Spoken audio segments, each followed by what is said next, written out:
plaque de bronze étincelante gravée du nom des champions des 24 heures du Mans. Une pièce d'art prestigieuse qui demande un précieux savoir-faire. Mais avant d'arriver à ce résultat, il faut faire un détour du côté de la fonderie. Tout commence ici, dans la chaleur étouffante de la fonderie. Du bronze en fusion est coulé dans des moules de sable durcis au gaz. L'opération est technique. La moindre erreur pourrait compromettre le produit final, sans parler du risque de brûlure. Le bronze est chauffé à 1040 degrés. C'est la température idéale pour travailler ce métal. Il faut surtout respecter la température, quoi.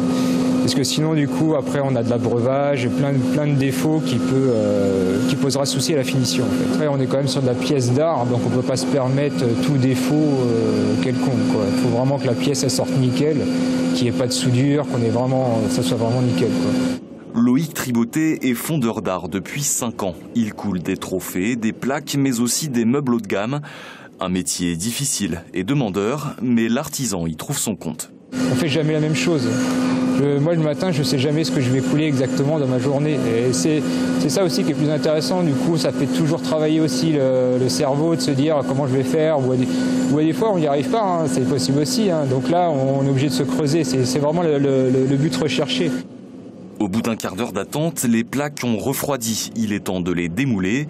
Après un petit brossage, elles vont continuer leur route direction l'atelier d'émrisage, une sorte de ponçage qui donnera leur aspect brillant aux plaques. Il suffit ensuite de les polisser pour leur donner cet aspect patiné. Dans cette petite fonderie de Montfort-le-Génois, les employés sont fiers de travailler ces produits.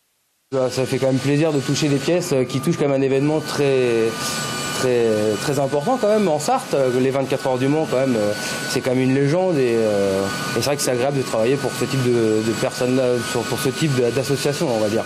On sent une fierté, hein. Oui, très fier, on va dire, de notre travail, que ce soit sur des 24 heures ou autres pièces. Une vingtaine de ces plaques, répliques miniatures de celles qui ornent le quartier Saint-Nicolas du Mans, vont être vendues sur le circuit. Avec un peu de chance, vous pourrez en ramener une chez vous, comme un petit bout de la légende des 24 heures.